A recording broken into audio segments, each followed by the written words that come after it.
Welcome to the Leadership Decoded Podcast, where we discuss practical leadership strategies and techniques that can improve your ability to lead at work and in your everyday life. I'm your host, Dr. Will Ramey, a former U.S. Army officer and current Executive Education Adjunct Professor, Team Development Workshop Facilitator, speaker, and leadership coach to Fortune 100 companies. In this episode, we're going to dive into managing stress. Leading people is a stress-filled experience. We're going to dig in to the science of the stress cycle, the reframing of stressors, and give you some practical strategies for coping with stress. Let's dive in. To start off, let's talk about what stress is and how it affects us. Stress is a natural response to a perceived threat or challenge. When we encounter a stressful situation, our bodies release hormones like adrenaline and cortisol, which prepare us to respond quickly. But if we experience stress for prolonged periods, it can have negative effects on our physical and mental health. Stress is defined as the relationship between you, the person, and the environment that is evaluated by you as taxing or exceeding your resources and endangering your well-being. Take a moment for a second to think about your work environment. Pause and reflect. What gives you the most anxiety-producing, high blood pressure-raising moments throughout your workday? Is it your boss? Is it that coworker? Is it project deadlines? Stress is all around us in the work environment, and we are going to be able to understand more about how we see that stressor, appraise it differently, and apply some stress mitigating actions and activities. A situation is appraised as challenging when it mobilizes physical and mental activity and involvement from you. In the evaluation of a challenge, you may see an opportunity to prove yourself, anticipating gain, mastery, or personal growth from the venture. The situation is experienced as pleasant, exciting, and interesting. You feel confident in being able to meet the demands. Think about those times at work where things were tough, but you stepped up to the challenge. You felt good about what you accomplished. You overcame a roadblock. You worked with people. You led a team. You managed to achieve an outcome that no one thought was possible. It wasn't easy, but you looked at that stressor as a way to gain and move forward. As opposed to the threat stress appraisal, threat occurs when you perceive danger, anticipating physical injuries, or even blows to your self-esteem. In this experience of harm or loss, some damage may have already occurred. For instance, injury, loss of valued people around you, loss of objects of self-worth or social standing. Take a moment for a second to think about where you've experienced stress as a threat in the workplace, where you maybe have been ridiculed, belittled in front of your peers, where your supervisor acted with authoritarian or abusive or toxic leadership behaviors, where they took credit for work that you did and then put you down right in front of your boss or your boss's boss. That doesn't feel very good. The experience of stress and coping bring along those immediate effects. For example, affect how you feel, and a physiological change, and long-term effects also concerning psychological well-being, health, and social functioning. This is why it's so important to understand how you appraise stress, and as a leader, being able to set the example of taking care of yourself, as well as being the example for your team. Appraisal refers to the way we interpret and evaluate the stressor itself. When we perceive a stressor as a threat, we experience a negative, which can lead to anxiety and tension. However, if we perceive stress as a challenge, we experience a positive appraisal, which can help us feel energized and motivated. So the way we appraise stress, how we think about it, our mindset around it, that very first step can have a significant impact on our ability to cope with it. As a leader, it's important to train yourself to view stress as a challenge rather than a threat. If the first thing you think about is, how can we improve? How can we overcome this? How can we get better? versus the first thing you think about is, I'll never be able to do this. We'll never be able to achieve that. That shift in mindset will set you up for success for how you gather resources and approach stressors in the workplace. So let's talk about the benefits of stress management. While stress is a natural and unavoidable part of life, it's possible to manage it effectively. By managing stress, we can reduce the negative impact it has on our physical and mental health. Some benefits of stress management include improved physical health. Your chronic stress can lead to physical health problems like high blood pressure, heart disease, and obesity. Managing stress positively, we can reduce the risk of these health problems. Get out in nature, healthy habits, healthy diet, a little bit of exercise. These can go a long way with managing stress, leaving work at work and not bringing it home. Another benefit is improved mental health. We know that stress can have negative effects on our mental health, leading to anxiety and possibly even depression. By managing stress, we can improve our overall mood and reduce the risk of mental health problems. So when we shift how we approach stressors, we shift how we think about them. A leader's mood has a contagion effect in the workplace. Being positive, maintaining your happiness and joy, finding the silver lining in problems. But to be able to do this, you need to have your healthy habits in place so that your team can have that resonation effect of your mood as they work through challenging times together. Another benefit of managing stress is improved productivity, which all organizations strive for. When we're stressed, it's difficult to focus to get things done. By managing stress, we can improve our productivity and get more done in less time. We have a clearer head, clearer decisions, and we bring our team together leveraging our resources.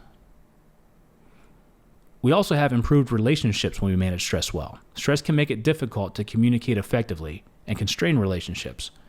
By managing stress, we can improve our communication skills and strengthen relationships with others. Think about that. When you're at work and you've been stymied or had a minor blowback, how well do you reach out? How well do you open up? Who do you seek out? When your team members are looking to you under stressful situations, how are you communicating with them? What's your body language saying? What signals are you sending to your team? Finding ways to manage stress will help you stay connected and build strong relationships with your peers, subordinates, and superiors. In addition to these benefits, understanding the transactional theory of stress will help you set yourself up for responses, influencing your perception and interpretation of those stressful stimuli in work. In other words, our thoughts, feelings, and behaviors all play a role in how we experience stress.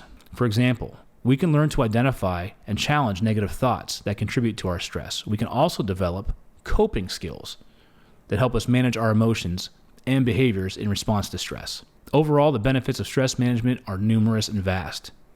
We can take a more proactive approach to managing stress in our lives. In the past, coping was viewed as an adaptive reaction to stress and stressful experiences.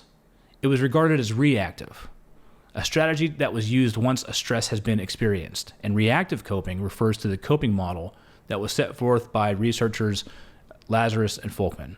Well, once a stress has occurred, drawing on your coping skills in a reactive manner, you're already trying to draw down resources that you have or that may have been used or may not even have been built for the stressor itself.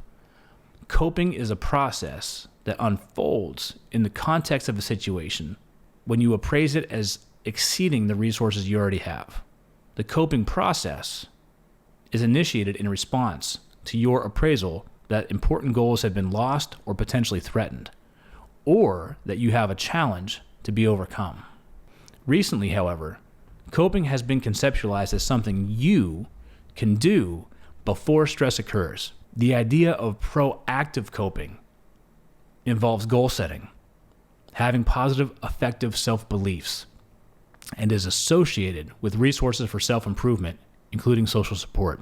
So think about shifting this. Instead of being reactive to stressors in the workplace, you can be proactive. In the Army, we had a term called known knowns and known unknowns.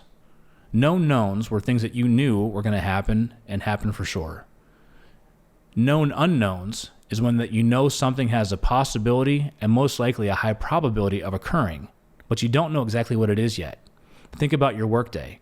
Does everything go according to plan? Absolutely not. So you have known unknowns. You know things are going to pop up. That person's going to come into your office and knock on the door and give you their 2-week notice. The other person's going to come in and request sick leave because they're not feeling well. Somebody's going to come in with a part supply problem.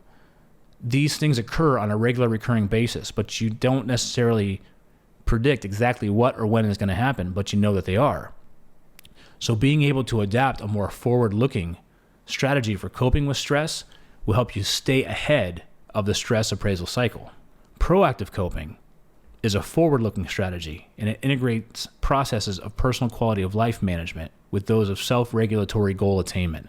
So knowing where you are, knowing where you want to be, and being able to garner the resources, whether that be social support, building your social network, time management, or leveraging other resources available to you to stay ahead of those known, unknown stressors. Being future-oriented helps you take the initiative, helps you stay ahead of that stress cycle. In proactive coping, people see risks, demands, and opportunities in the future, but they don't appraise these as threats. They perceive difficult situations as challenges to be overcome because they are always staying prepared for that challenge. So proactive coping becomes more goal management instead of risk management. Where am I today? Where do I want to be? Where is my team at today? Where do I want them to be? And how can we get there? The proactive individual, the proactive leader, accumulates resources, takes steps to prevent resource depletion, and can mobilize resources when needed.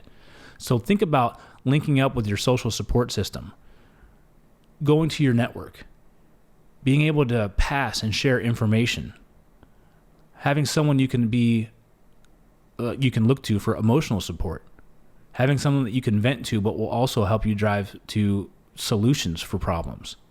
All of these can be proactively and positively instituted in the work environment. These can all be considered proactive coping strategies. An individual's higher in coping resources, research has found, are more likely to use proactive coping strategies. Now, I've led a multiple number of teams, and I've been a senior leader for members in my organization up to 500 people, $80 million operating budgets, a fast-paced, ever-changing work environment. Stress comes from every angle. How I overcome stress comes down to a few small points. How I'm able to manage my time, trying to structure and build my day to do the hard things first so that when the unplanned, unknown comes up, I have time to adapt.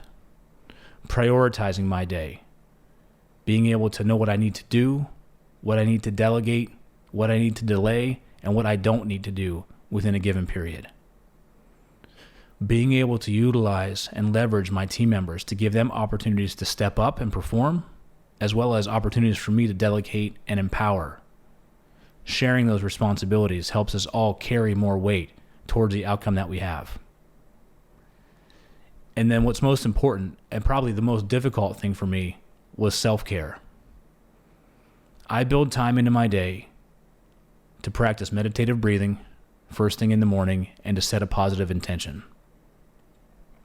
At my midday lunch break, I try to get outdoors no matter what the temperature is outside to get some fresh air in my lungs, some sunshine on my face. I also take a moment to self-reflect. Did I get the first half of my day conquered? Did I get out there and get stuff done? And the second half, to look to my day, to what else needs to be accomplished today, what do I need to push tomorrow? My to-do list is ever-evolving, living document. It changes all the time. At the end of my day, I look for gratitude. Who went above and beyond? Who did something that I can reach out to and say thank you for? What am I thankful for that we were able to accomplish today as a team? I find that these positive approaches to coping with stressors, as well as being able to proactively cope and garner resources around those stressors, have led me to be able to lead in some of the most stress-filled environments on planet Earth. I wasn't always good at it. I took work home. It impacted my family life. But I'm telling you, from personal experience, these small steps, meditation, mindfulness, stress management, time management, will all come together in the aggregate to make you the best leader that you can be for your team and mitigate the level of stress you hold as you lead. It's important to remember, getting ahead of stress by practicing proactive coping can prepare you to shift your view of stressors. And viewing stressors as a challenge can shift how you react and keep yourself in a positive frame of mind. Putting stress management techniques in place will help you stay in a positive mind, have a healthier body, make better decisions, and stay productive. If you enjoyed today's episode, be sure to subscribe to Leadership Decoded and share it with your fellow leaders. We value your feedback, so please leave a review. Let us know what topics you'd like to explore next. Stay curious, stay connected, and keep empowering your teams to reach new heights. See you in the next episode. Thank you for joining me today on Leadership Decoded.